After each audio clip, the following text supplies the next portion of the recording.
What's up, Winfrey? It's Jimmy Doan here, coming to you with a devotional this morning.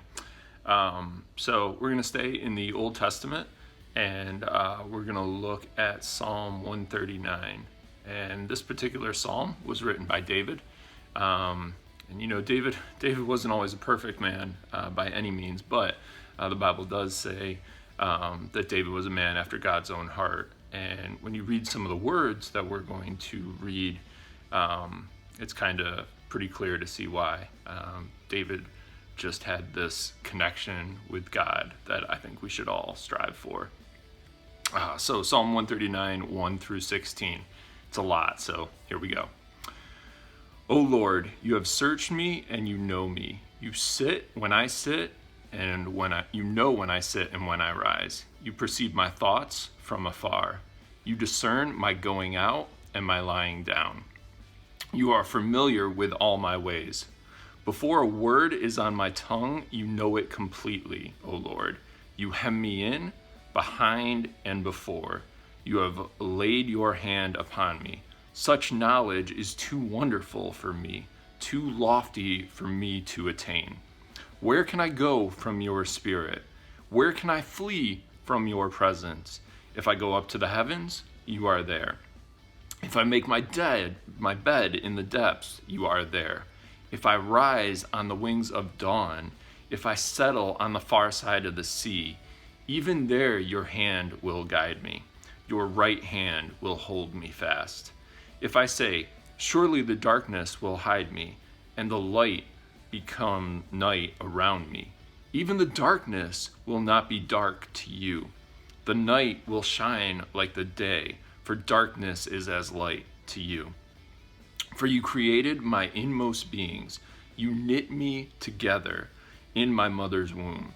I praise you because I am fearfully and wonderfully made. Your works are wonderful. I know that full well. My frame was not hidden from you when I was made in the secret place, when I was woven together in the depths of the earth. Your eyes saw my unformed body. All the days ordained for me were written in your book before one of them came to be. Now that's, again, Psalm 139, 1 through 16.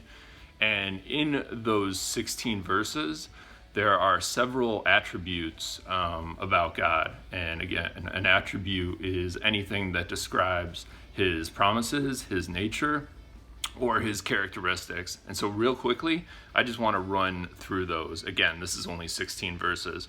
But in verse 2, it says that he is the discerner of thoughts. And we're going to talk more about that in just a minute. Verse 3, it says he is acquainted with all of our ways. Verse 4 says he knows every word we proceed to speak before we even speak it. Verse 5 says he follows us and blesses us. Verse 7 through 10 says he is omnipresent, or everywhere all at once. And I know that one's hard for us to understand because we can only be one place at one time. And so it's hard for us to wrap our mind around the fact that God is outside the realm of time. Verse 11 and 12 says he is not limited to darkness or light. I love this one because, again, this one's hard for us to wrap around as well, because if we go into a dark place, we can't see. And God is so far beyond that darkness and light has no bearing on him as creator. And that one just blows my mind as well. Verse 13 through 15, this is a pretty popular one for parents and especially mothers that you'll hear a lot. And so that is that he formed, made, created, and established every part of the human body and spirit. Especially from a parent's perspective, thinking about their kids and their children that way. When I look at my niece and nephew, when I look at my cousins and different things like that, I think about how special that is. And the last one in verse 16, he has numbered and determined our days even before our days began. Now that's 8 attributes about God in 16 short verses. And so I just feel like it's so important right now with everything that we are going through and dealing with that we take some time and think about those things that we don't often think about. And I don't think we always think about different attributes about God. And so I don't know what one stuck out to you from that list, but one of the ones that stuck out to me was verse 2. He is discerner of our thoughts. This is in the Old Testament. This is before Jesus came along and said, he who thinks about lusting after a woman has already committed adultery. And that's when Jesus is calling people to the carpet about their thoughts and keeping their thoughts in check. And so this is back in the Old Testament with David, who again had a heart after God's own heart. And so they were very close. And David is so close to God that he's saying this, like, my thoughts, my innermost things. And I think it's important for us to keep those in check, because if we don't keep our thoughts in check, then our thoughts can lead to our heart and vice versa. And if we don't keep those things in check, man, they can wander off, especially in times like these. And it's so quickly to get depressed and anxious and stressed and all those different things if we don't guard our heart and guard our thoughts. So I just kind of wanted to share that with you today, because I think how amazing those attributes are to talk and share about God. And then I want to skip ahead to the very last two verses of the Psalm 139, and it's 23 and 24. And I hope this is our prayer today. This is my prayer today and every day.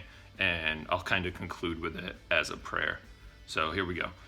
Verse 23, search me, O God, and know my heart. Test me and know my anxious thoughts. See, again, it's going back to thoughts, which was in verse 2, so it kind of completes everything. Thoughts are so important, because to other people, we can't see other people's thoughts, but God can.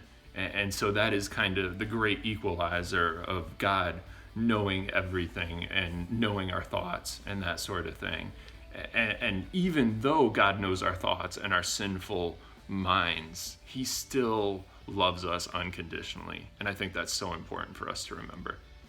Sorry, I got off track. Last verse. See if there is any offensive way in me, and lead me in the way everlasting. Amen.